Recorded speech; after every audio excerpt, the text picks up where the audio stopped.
আসসালামু আলাইকুম। সপ্তম শ্রেণীর শিক্ষার্থী বন্ধুরা, আমরা ধারাবাহিকভাবে তোমাদের ক্লাসগুলো দিয়ে যাচ্ছি। গত দুটি ভিডিওতে তোমরা ১ এবং ২ এবং ৩ এর সলিউশনগুলো পেয়েছ। আজকে আমরা ৪ এবং ৫ এর উত্তরগুলো দিয়ে যাব। তো আমরা ৪ এর প্রশ্নগুলো দেখতে পাচ্ছি। কতে ৯৭২, কতে ৯৭২, খতে ৪০৫৬, গতে ২১৯৫২। এই প্রশ্নগুলোর সত্য হচ্ছে কোন ক্ষুদ্রতম সংখ্যা দ্বারা ভাগ করলে সংখ্যাটি পূর্ণবর্গ সংখ্যা হবে। তো বন্ধুরা, ইতিপূর্বে তোমরা ৩ যে অঙ্কগুলো করেছো সেখানে হচ্ছে কোন ক্ষুদ্রতম সংখ্যা দ্বারা গুণ করলে সংখ্যাটি পূর্ণবর্গ সংখ্যা হবে। মূলত কাজটা একই রকম। আমাদেরকে গুণ করলে বা ভাগ করলে যেটাই বলো আমরা করতে হবে উৎপাদক। প্রথমে আমরা উৎপাদক করে নিব। তো আমরা যদি ক এর সলিউশন করি তাহলে আমরা উৎপাদক করলে এখানে দেখা যাচ্ছে যে আমাদের শেষের পদটি হচ্ছে শেষের অঙ্কটি জোড় সংখ্যা। তোমরা জানো নিশ্চয়ই জোড় সংখ্যা অথবা শূন্য থাকলে সেক্ষেত্রে মৌলিক সংখ্যা ২ দ্বারা ভাগ যাবে। আমরা যদি ২ দ্বারা ৯ কে ভাগ করি ৪ বার, ৪ দুগুণে ৮, ৯ থেকে ৮ গেলে ১, ১ এর পাশে যদি ৭ বসে ১৭, তার মানে হচ্ছে ৮ দ্বিগুণে ১৬। আমরা ৮ বার দিতে পারি ১৭ এর ভিতরে, তাহলে এখানে ১ আর পাশে থাকবে ২, ১২। তার মানে হচ্ছে ৬ দ্বিগুণে ১২। এখন দেখতে পাচ্ছি আবার আমাদের শেষ পদটি বা শেষের অঙ্কটি আমাদের জোট। আমরা আবার ২ দিয়ে ভাগ করতে পারি। ২ দিয়ে ৪ কে ভাগ করলে ২, ৮ কে ভাগ করলে ৪ আর ৬ কে ভাগ করলে ৩। ২৪৩। এখন শেষের অঙ্কটি আমাদের হচ্ছে বিজোড়। তার মানে আমরা ২ দিয়ে আর যাবে না, আমরা ৩ দিয়ে দিতে হবে। ৩ আর ২৪, ৩ একে ৩।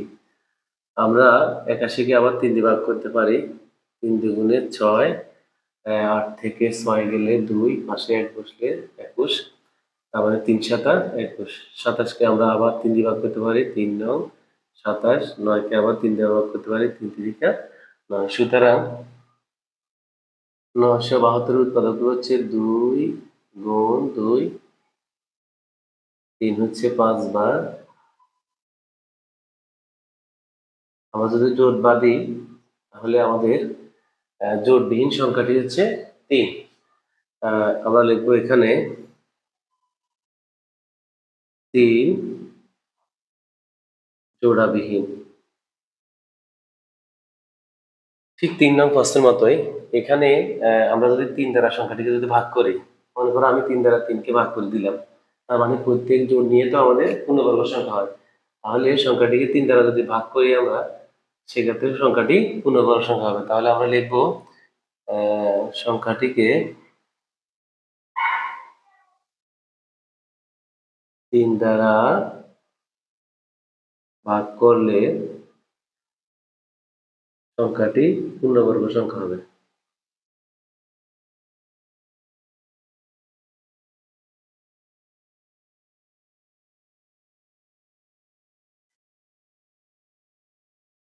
তো বন্ধুরা, তোমরা কয়ের সমাধানটা নিশ্চয় বুঝতে পারছো। ঠিক একই রকম ভাবে আমাদেরকে ক্ষয়ের আনসার করতে হবে। তো বন্ধুরা, আমরা এখন ক্ষয়ের প্রশ্নটাতে দেখতে পাচ্ছি আমাদের শেষের পদটি হচ্ছে বা শেষের অঙ্কটি হচ্ছে জোড়। আমরা ২ দ্বারা ভাগ করতে পারি। ২ দ্বারা যদি আমরা ভাগ করি তাহলে ২ দ্বিগুণে ৪, শূন্যটা বসবে। তারপর হচ্ছে ৫ এর ভিতরে যাবে ২ বার। ৫ এর ভিতরে যদি ২ দুগুণে ৪ হয় সেক্ষেত্রে এখানে ১ থাকে, আর পাশে যদি ৬ বসে ১৬, ৮ দুগুণে ১৬। আমরা আবার জোড় সংখ্যা পাচ্ছি বিধায় আমরা আবার ২ দিয়ে ভাগ করব। ১০ দুগুণে ২০, ২ একে ২, ৪ দুগুণে ৮। আমরা আবার জোড় পাচ্ছি, তার মানে আমরা আবার ২ দিয়ে ভাগ করব। ৫ দুগুণে ১০। ২ সংখ্যা যদি আমরা ১ এর ভিতরে যায় না, এই জন্য আমরা ২ সংখ্যা একসাথে নিলে একটা শূন্য দিতে হবে। এখন ৭ দুগুণে ১৪। এখন দেখো বন্ধুরা, আমাদের শেষের সংখ্যাটি হচ্ছে ৭, তার মানে ২ দ্বারা ভাগ যাবে না। সেক্ষেত্রে আমাদেরকে ৩ দ্বারা ভাগ যায় কিনা আমাদেরকে দেখতে হবে। ৫৬০, তার মানে ৩ একে ৩, ২ শূন্য, ৩ ৬, ১৮, ২ ৩ নং ২৭, তার মানে ৩ দ্বারা ভাগ যাবে। ৩ দ্বারা ভাগ দিলে আমাদের ১৬৯ হয়। এখন দেখো 169 হচ্ছে কি 13 এর বর্গ। তোমরা নিশ্চয়ই 1 থেকে 20 এর বর্গগুলো শিখছো। 13 বর্গ করলে 169। সুতরাং 4056 ইকুয়াল টু 2 গুণ 2 গুণ 2, আর এখানে হচ্ছে 3 গুণ 13 গুণ 13।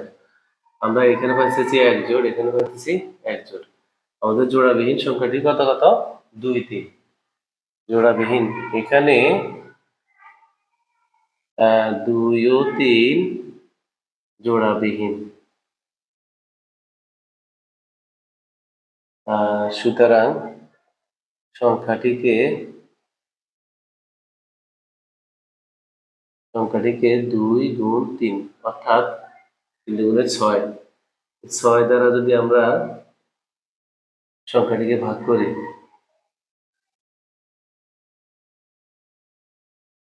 6 দ্বারা সংখ্যাটিকে ভাগ করলে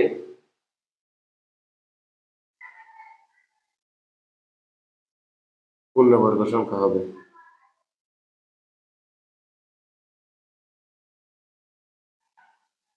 এই ছিল আমাদের ক্ষয়ের আনসার। তোমরা নিশ্চয় বুঝতে পারছো আমাদের বিজোড় সংখ্যা মানে জোড়াবিহীন সংখ্যাগুলা, যেগুলা জোড়াবিহীন থাকে ওই সংখ্যাগুলা দিয়ে যদি আমরা সংখ্যাটিকে ভাগ করি সেক্ষেত্রে সংখ্যাটি পূর্ণবর্গ সংখ্যা হবে। বন্ধুরা আমরা গয়ের প্রশ্নটা দেখতে পাচ্ছি এখানে 21952। সেক্ষেত্রে আমাদের শেষের অঙ্কটি হচ্ছে জোট, এই জন্য আমরা আবার 2 দিয়ে ভাগ করব। 2 দিয়ে যদি আমরা 21-এর ভিতর ভাগ করি 10 দুগুণে 20, এখানে থাকবে 1, 1-এর পাশে 9 বসলে 19, আর 9 দুগুণে 18, আবার 1 থাকলে 15, 7 দুগুণে 14, 1 পাশে বসলে 12, 6 দুগুণে 12। আমরা শেষের পদটি আবার 2 জোট পাচ্ছি বিধে আমরা 2 দিয়ে ভাগ করব। 5 দুগুণে 10, 9 এর ভিতর যাবে 4 বার, 8 মানে হচ্ছে 4 দুগুণে 8, 9 থেকে 8 গেলে 1, পাশে যদি 7 বসে 17, আবার 8 দুগুণে 16, 1 বসলে এখানে 6, আবার 8 দুগুণে 16। আবার আমরা শেষের অঙ্কটি জোট পাচ্ছি বিধে আমরা 2 দিয়ে ভাগ করব। 5 এর ভিতর যাবে 2 বার, 2 দুগুণে 4, 5 থেকে 4 গেলে 1, পাশে যদি 4 বসে 14, 7 দুগুণে 14, 8 এর ভিতরে যাবে 4 বার, আবার 8 এর ভিতরে 4 বার। তো বন্ধুরা আমরা শেষের পদটি আবার জোট পাচ্ছি বিধে আমরা 2 দ্বারা ভাগ করব। 2 একে 2, এখানে 7 এর ভিতরে যাবে 3 বার, 1 পাশে বসলে 14, 7 দুগুণে 14, আর এখানে 2 দুগুণে 4। তার মানে আবার 2 দিয়ে ভাগ যাচ্ছে, কারণ আমাদের শেষের পদটি হচ্ছে জোড়। আমরা 13 ভিতর দিয়ে দিব 6 বার, 6 দুগুণে 12, 13 থেকে 12 গেলে 1, পাশে 7 বসবে, 8 দুগুণে 16, আমরা যদি 17 থেকে 16 বিয়োগ করি 1, পাশে যদি 2 বসে 12, আর 6 দুগুণে 12। বন্ধুরা আমরা আবার জোট সংখ্যা পাইছি বিধায় আমরা 2 দ্বারা ভাগ করব। 3 দুগুণে 6, 4 দুগুণে 8, 3 দুগুণে 6। এখন কিন্তু শেষের পদটি আমাদের বিজোড় সংখ্যা 3। এখন বন্ধুরা 3 দ্বারা ভাগ যাবে না, কারণ হচ্ছে 3 এর ভিতর 3 গেলেও 4 এর ভিতর 3 যাবে না। সেক্ষেত্রে আমাদেরকে 3 এর পরের মৌলিক সংখ্যাটা হচ্ছে 5, 5 দ্বারাও বা যাবে না, আমাদেরকে 7 বুঝতে হবে। 7 দিয়ে যদি আমরা 343 কে ভাগ করি,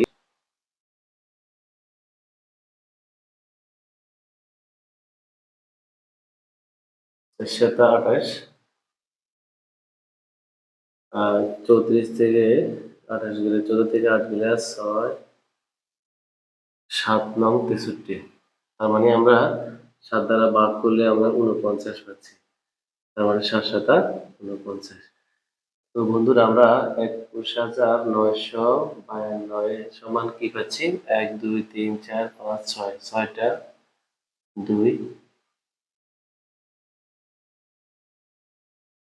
1 2 3 4 5 6, আর এদিকে পাচ্ছি আমরা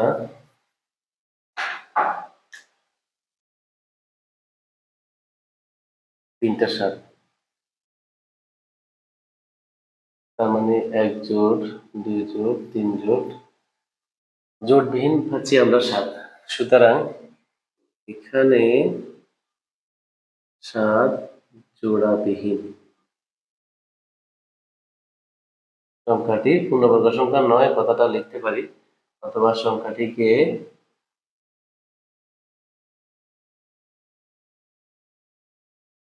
সংখ্যাটিকে 7 দ্বারা ভাগ করলে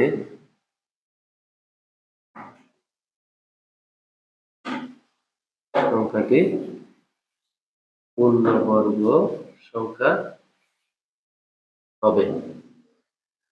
এই ছিল আমার বইয়ের আনসার। আমরা এখন আনসার সলিউশন করব। তো শিক্ষার্থী বৃন্দ, আমরা দেখতে পাচ্ছি পাঁচের প্রশ্নটি হচ্ছে 4639 থেকে কোন ক্ষুদ্রতম সংখ্যা বিয়োগ করলে বিয়োগফল পূর্ণবর্গ সংখ্যা হবে। সেক্ষেত্রে আমরা সংখ্যাটিকে বর্গমূল করতে হবে। তো আমরা 2 এর সংখ্যাগুলো ভাগের সাহায্যে যেভাবে বর্গমূল করছি, ঠিক একইভাবে আমাদেরকে ডান দিক থেকে জোট বাঁধি কাজ করতে হবে। আমরা 46 এর ভিতর কোন সংখ্যার বর্গ করলে যাবে সেটা আমাদেরকে দেখতে হবে। আমরা যদি 7 এর বর্গ করি 7 7 49, 7 দিয়ে যাবে না, সেক্ষেত্রে আমাদেরকে 6 দিয়ে 6 এর বর্গ করতে হবে, 6 6 36। আমরা এখন যদি 6 থেকে 6 বিয়োগ করি 0, 4 থেকে 3 দিলে 1, আর 6 দিয়ে গুণ করলে 12 পাচ্ছি। সেক্ষেত্রে আমাদের জোড় বাকি আছে 39। এখন বন্ধুরা, এখানে কোন সংখ্যার সাথে কোন সংখ্যা গুণ করলে 9 হবে তোমরা নিশ্চয় জানো। তো এখানে 6 এর ডাবল যেহেতু 12, আমাদেরকে এমন ভাবে সংখ্যাটি নিতে হবে যাতে করে এই সংখ্যার কাছাকাছি যায়। আমরা ক্যালকুলেটর ইউজ করে দেখব। এখানে আমরা দেখতে পাচ্ছি 8 এর সাথে 8 গুণ করলে 18, 64, তার মানে হচ্ছে হাতে থাকে 6। এখানে হচ্ছে 8 দুগুণে 16, 16 6 22, 22 2 হাতে থাকে 2, 8 একে 8, 8 এ আর 2 এ যোগ করলে 10। এখন আমরা দেখতে পাচ্ছি 9 থেকে 4 গেলে 5, আর এখানে হচ্ছে 3 থেকে 2 গেলে 1।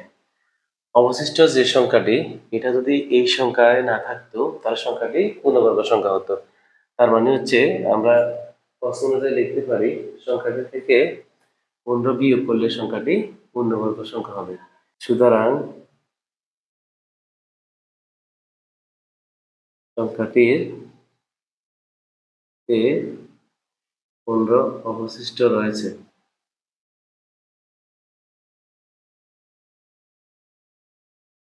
সংখ্যাটি থেকে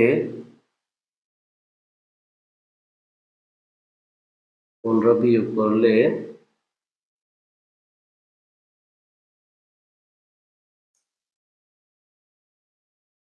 সংখ্যাটি পূর্ণবর্গ সংখ্যা হবে।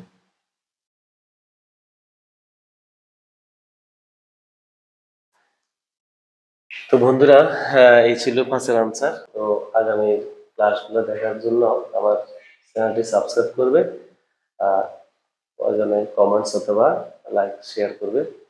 ওকে, আসসালামু আলাইকুম।